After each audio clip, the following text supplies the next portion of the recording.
అందరికీ వందనాలండి. ఈరోజు క్రైస్తవులు అని చెప్పుకొని తిరుగుతున్న కొన్ని దుర్మార్గుల గురించి చెప్పడానికి వచ్చాను. క్రైస్తవులు అంటే ఏంటి? క్రైస్తవులు ఎలా ఉండాలి? అసలు క్రైస్తవత్వం అంటే ఏంటి? ఈ 3 విషయాల్ని మీరు ఎక్కడన్నా రాసుకోండి, లేకపోతే మీరు గుర్తుపెట్టుకోండి. క్రైస్తవులు అంటే క్రీస్తుని పోలి నడుచుకునేవాళ్ళు. క్రైస్తవత్వం అంటే క్రీస్తును చూపించేది. అది ఒక మతమో లేకపోతే ఒక కులమో కాదు, ఒక కమ్యూనిటీయో అస్సలు కాదు. క్రైస్తవత్వం అనేది అది మొత్తం అంతా వ్యాపించి ఉండాల్సిన ఒక మంచి పరిస్థితి. క్రీస్తు ఏ విధంగా అయితే భూలోకంలో జీవించాడో ఆ విధంగా అందరూ జీవించాల్సిన ఒక పద్ధతి క్రైస్తవత్వం. క్రైస్తవత్వం అనేది ఒక మార్గం. క్రైస్తవత్వం అనేది ఒక మార్గం. నువ్వు ఆశీర్వాదాలు వస్తాయని, దీవెనలు వస్తాయని, నీ కుటుంబం బాగుపడిపోవాలని, నీకు ఈ లోకంలో ఉన్న పరిస్థితులన్నింటిలో నుంచి దేవుడు బయటికి తీసుకొచ్చేస్తాడని, నీకున్న రుగ్మతల నుంచి దేవుడు కాపాడేస్తాడని, నీకున్న అప్పుల బాధల నుంచి దేవుడు యేసయ్య బయటికి తీసుకొచ్చేస్తాడని నువ్వు క్రీస్తుని నమ్ముకుంటే శుద్ధ వేస్ట్. ఎందుకంటే నీకు రూపాయి అప్పు ఉంటే క్రీస్తుని నమ్ముకున్నాక నీ అప్పు 100 రూపాయలు అవుతుంది. నీకు ఒక పుండే ఉంటే క్రీస్తుని నమ్ముకున్నాక నీ ఒళ్ళంతా పుండ్లు పడతాయి. నీకు నీ కుటుంబ పరంగా ఒక బాధే ఉంటే, అంటే చిన్న కొడుకే చెడిపోతే పెద్ద కొడుకు కూడా చెడిపోతాడు క్రైస్తవత్వంలోనికి రాగానే. నీకు ఇలా ఎవడన్నా చెప్తే, నువ్వు క్రీస్తుని నమ్ముకో ఇవన్నీ తీరిపోతాయని ఎవడన్నా చెప్తే అస్సలు నమ్మాల్సిన పని లేదు. నువ్వు క్రీస్తుని ఎందుకు నమ్ముకోవాలి తెలుసా? క్రీస్తు నువ్వు ఎందుకు నమ్ముకోవాలి తెలుసా? నువ్వు క్రైస్తవుడికి ఎందుకు బ్రతకాలో తెలుసా? నీ రక్షణ కోసం, నీ రక్షణ కోసం మాత్రమే క్రీస్తుని నువ్వు అంగీకరించాలి. ఎందుకంటే అల్టిమేట్ లైఫ్ అనేది ఇంకోటి ఉంది. ఆ అల్టిమేట్ లైఫ్ కోసం నువ్వు ఈ లోకంలోనే ప్రయాసపడాలి. అదే క్రైస్తవత్వం. ఇలా జీవించలేని ఒక మనిషి గురించి ఈరోజు మీకు చెప్పడానికి వచ్చాను. ఆ మనిషి పేరు యోహాను. అతని గురించి యెషయా గ్రంథం 40వ అధ్యాయం 3వ వచనంలో ఒక ప్రవచనం ఉంది. మీ మార్గం సరళం చేసుకోండి, ఎత్తైన వాటిని సదును చేయండి, లోతైన వాటిని పోడ్చమని చెప్పేసి ఒక ప్రవచనం ఉంటుంది. ఆయన పేరు యోహాను. అతన్ని బాప్తిసం ఇచ్చి యోహాను అని కూడా అంటారు. ఆ ప్రవచనం మత్తయి సువార్త 3వ అధ్యాయంలో నెరవేరింది. యేసుక్రీస్తు వారి కంటే ముందు ఆయన వచ్చాడు. ఆయన జననం కూడా చాలా ప్రత్యేకమైంది. ఆయన తల్లిదండ్రుల పేర్లు జకరియా, ఎలిజబెత్. వీళ్ళకి పుట్టిన ఆయన పేరు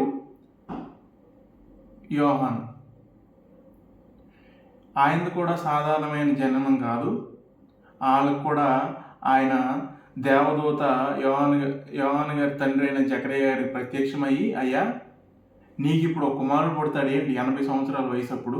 ఈయన వేరే వాళ్ళ విషయాల గురించి ప్రార్థన చేయడానికి వెళ్తే అక్కడ దేవదూత ప్రత్యక్షమయ్యి, అయ్యా నీకు ఒక కుమారుడు పుడతాడు, ఆ కుమారుడు పేరు యోహాన్ అని పేరు పెట్టు అని చెప్పేసి దేవదూత చెప్తే జకరియా నమ్మలేదు. ఆయన నమ్మకపోవడాన్ని బట్టి ఈ విషయాలన్నీ ఎక్కడ ఉంటాయి అంటే లూకా సువార్త 1వ అధ్యాయం 1వ వచనం నుంచి 25వ వచనం వరకు ఉంటాయి. తర్వాత చదువుకోండి. 18, 19, 21వ వచనాల్లో ఈ కాన్వర్జేషన్ ఉంటుంది. జకరియా ఆ దేవదూతను నమ్మకపోతే ఆ దేవదూత ఈయన్ని నీకు కుమారుడు పుట్టేంత వరకు నువ్వు మోగవాడుగా ఉంటావు అని చెప్పేసి దేవదూత అంటాడు. అక్కడి నుంచి జకరియా మోగవాడుగా ఉంటాడు. ఈరోజు క్రైస్తవుడు అని చెప్పుకుంటా నువ్వు నేను కూడా అదే పరిస్థితుల్లో ఉన్నాం. దేవుణ్ణి నమ్ముతున్నాం అనుకుంటున్నాం, నిజానికి నమ్మట్లేదు. ఎందుకంటే ఏదైనా విషయాన్ని దేవుడు మనతో చెప్తే ఆ విషయాన్ని మనం నమ్మే పరిస్థితుల్లో కూడా లేము. అయ్యా నువ్వు చేసే తప్పు అంటే ఆ తప్పుని మనం ఒప్పుకునే పరిస్థితుల్లో అస్సలు లేము. వాక్యం వచ్చేసి ఎవరి ద్వారా అయినా మాట్లాడవచ్చు. నీ పక్కన ఉన్న వాళ్ళతో ద్వారా అయినా మాట్లాడవచ్చు, నీ పిల్లల ద్వారా అయినా మాట్లాడవచ్చు, మీ అమ్మ ద్వారా మాట్లాడవచ్చు, మీ నాన్న ద్వారా మాట్లాడవచ్చు, నీకు పుట్టిన పిల్లల ద్వారా మాట్లాడచ్చు, పక్కింటి పిల్లల ద్వారా మాట్లాడచ్చు, ఎక్కడో మైక్లో నుంచి మాట్లాడచ్చు. అది నీ గురించి అయి ఉండొచ్చు. అది నీకు తగిలిందంటే అది నీ గురించే. దాన్ని నువ్వు ఒప్పుకునే పరిస్థితిలో ఈరోజు నువ్వు లేవు. జకరియా కూడా ఆ రోజు లేడు. ఎందుకంటే ఆయనకి 80 సంవత్సరాలు. లాజికల్గా ఇట్స్ ఇంపాసిబుల్. సో ఆయన బిలీవ్ చేయలేదు, ఆయన దేవుడి మాటను బిలీవ్ చేయలేదు కాబట్టి ఆయన మొగుడైపోయాడు. ఈరోజు జకరే గారికే ఆ పరిస్థితి అంటే, నీకు నాకేంటి పరిస్థితి? నువ్వు నేను నమ్మట్లేదు కదా, నమ్మకుండా నువ్వు క్రైస్తవుడు అని చెప్పుకుంటున్నావు, మళ్ళీ అది చిరాకు. సరే, యోహాన్ గారు పుట్టారు, యోహాన్ గారు పెరిగిన తర్వాత యేసయ్య గారి కంటే ముందు వెళ్ళారు. ఆయన పని ఆయన చేసుకుంటున్నాడు. ఏంటి ఆయన పని? యేసయ్య గారి మార్గాన్ని సిద్ధపరచడమే. ఏంటి? మార్గాలను సరళం చేసుకున్నాయా, మీ హృదయాలను మంచిగా పెట్టుకోండి, మీలో ఎక్కువైన వాటిని తగ్గించుకోండి, తగ్గిన వాటిని పెంచుకోండి, సమానంగా ఉంచుకోండి, దేవుడు వస్తున్నాడు, ఆయన కోసం మీ హృదయాన్ని సిద్ధపరచుకోండి, మెస్సయ్య వస్తున్నాడు మన పాపాలు కడగడానికి, సో మీరు కడగబడడానికి రెడీగా ఉండండి అని చెప్పాడు. ఆ చెప్పే క్రమంలోనే ఆయనకి బాప్తీసం ఇచ్చి యోహాను అని బిరుదు వచ్చింది. ఎందుకంటే అందరికి బాప్తీసం ఇచ్చుకుంటే వెళ్తున్నాడు.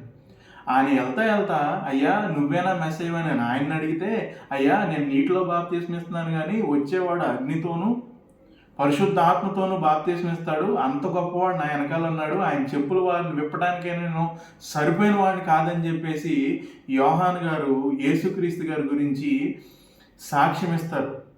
ఇది ఎక్కడ ఉంటుందంటే యోహాను సువార్త 3వ అధ్యాయం 23 నుంచి మీరు చదువుకుంటే ఉంటుంది. ఆయన చెప్పుల వారిని విప్పడానికైనా నేను సరిపోయిన వాడిని కాదు, ఆయన నాకంటే చాలా గొప్పడు అని చెప్తే, అప్పుడే యేసుక్రీస్తు వారు ఈయన దగ్గరికి వస్తే యేసుక్రీస్తు వారు కూడా ఈయన బాప్తీసం ఇస్తాడు. ఎందుకు యేసుక్రీస్తు గారు బాప్తీసం తీసుకున్నారంటే మాదిరి కోసం, అంటే మన కోసం. మనం కూడా అలా చేయాలి. ఒక మానవుడిగానే ఆయన ఈ లోకంలో పుట్టాడు కాబట్టి, మానవుడిగానే బ్రతికాడు కాబట్టి, ఆయన కూడా ఒక క్రైస్తవుడిగా బ్రతకాలి కాబట్టి ఆయన బాప్తీసం తీసుకున్న తర్వాత పైనుంచి దేవుడు ప్రత్యక్షమయ్యి, అయ్యా ఈ నా కుమారుడని యోహాను గారికి చెప్పాడు. ఆయన అది విన్నాడు. ఆ తర్వాత కొంతకాలానికి హేరోదు గారు, అంటే అక్కడున్న రాజుగారి విషయంలో, ఆ రాజుగారు వాళ్ళ సహోదరుడు భార్యను పెళ్లి చేసుకుంటే, అయ్యా ఇది తప్పు అని చెప్పాడు. అంటే యోహాను యొక్క గట్స్ చూడండి, రాజుగారికి ఎదురెళ్ళిపోయి అయ్యా నువ్వు చేసేది తప్పు అని చెప్పగలిగాడు. ఒక క్రైస్తవుడికి ఉండాల్సిన లక్షణం అది. లోక పరిస్థితులను చూసి భయపడేవాడు క్రైస్తవుడు కాదు. లోక పరిస్థితులను చూసి భయపడేవాడు క్రైస్తవుడు కాదు. ఎవరో ఏదో అంటారని చెప్పేసి క్రీస్తుని ప్రకటించకుండా, ఆ నీతిని ఆ న్యాయాన్ని మనం ప్రచురం చేయకుండా ఉంటున్నాం అంటే నువ్వు క్రైస్తవుడు కాదు. రాజు దగ్గరికి వెళ్ళాడు, అయ్యా నువ్వు నీ సహోదరుడి భార్యని పెళ్లి చేసుకోవడం కరెక్ట్ కాదనేసి చెప్పాడు. వెంటనే హేరోదియా అంటే ఆ రాజుగారి భార్యకి కోపం వచ్చింది. అదే కోపంతో ఆ రాజుగారు ఈయన్ని చెరసాల్లో వేసాడు. ఎవరిని? యోహాను గారిని. ఎవరు? హేరోదు గారు. చెరసాల్లో వేసి చిత్రహింసలు పెడుతుంటే అప్పుడు ఏంటి, చెరసాల్లో వేసి ఆయన నీతిగా బ్రతికినందుకు, ఆయన న్యాయంగా బ్రతికినందుకు ఈ లోకంలో వచ్చింది బాధలు. గుర్తుపెట్టుకోండి, ఆయన ఏం సుఖంగా లేడు, యోహాను గారు ఏం సుఖంగా లేడు, యోహాను గారికి ఏం ఆశీర్వాదాలు రాలేదు. ఆయన నీతిగా బతికినందుకు ఆయనకు వచ్చింది కష్టాలు. గుర్తుపెట్టుకోండి, ఒక క్రైస్తవుడికి కష్టాలు వస్తే ఆశీర్వాదాలు కాదు. ఎవడైనా నీకు తగ్గిపోతుంది ఆశీర్వాదం వస్తుందని నమ్మకండి, అది నిజం కాదు. యోహాను గారికి వచ్చింది కష్టాలు. తీసుకెళ్ళి చెరసాల్లో వేసారు. చెరసాల్లో వేసేసిన తర్వాత చాలా కాలం బాధలు పెట్టిన తర్వాత యోహాను గారికి ఒక డౌట్ వచ్చింది. ఆయన శిష్యుల్ని పిలిచి, అయ్యా మీరు అక్కడ బోధకుడు ఉన్నాడు కదా, ఆయన దగ్గరికి వెళ్ళి, మేము ఎదురు చూడాల్సిన మెస్సయ్య నువ్వేనా, లేకపోతే ఇంకెవరి కోసం ఉన్నా ఎదురు చూడాలా? మేము ఎదురు చూడాల్సిన మెస్సయ్య నువ్వేనా, లేకపోతే ఇంకెవరి కోసమైనా ఎదురు చూడాలి? యాక్చువల్గా చెప్పాలంటే అది పెద్ద మిస్టేక్ ఏం కాదు, జస్ట్ చిన్న డౌట్. ఆ డౌట్కే యోహాను గారి స్థానం పరలోకంలో దిగజారిపోయిందంట. ఇది ఎక్కడ ఉందంటే మత్తయి సువార్త 11వ అధ్యాయం 2వ వచనం నుంచి 11వ వచనం వరకు చదవండి, క్లియర్గా ఉంటుంది ఇదంతా. యోహాను గారి యొక్క స్థానం అనేది పరలోకంలో దిగజారిపోయింది. ఎందుకు? యేసుక్రీస్తు గారిని క్వశ్చన్ చేసినందుకు. నీకు నాకు చిన్న కష్టం అవుతాయే, నువ్వు దేవుడివేగా, నేను నిన్ను నమ్ముకున్నాగా, నువ్వు తీర్చలేవా? నువ్వు తీర్చకపోతే నేను నిన్ను నమ్మను. నిన్ను నమ్ముకున్నాక నాకు కష్టాలు ఎక్కువైపోయినాయి, ఇది అది అని చెప్పేసి నువ్వు దేవుడి మీదే గొడవాడుతున్నావు.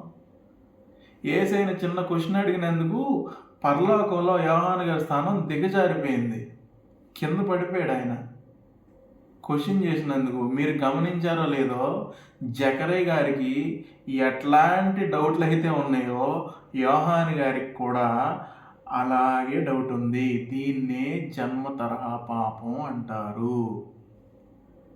అంటే మన తల్లిదండ్రుల దగ్గర నుంచి మనకు సంక్రమించే పాపాలు.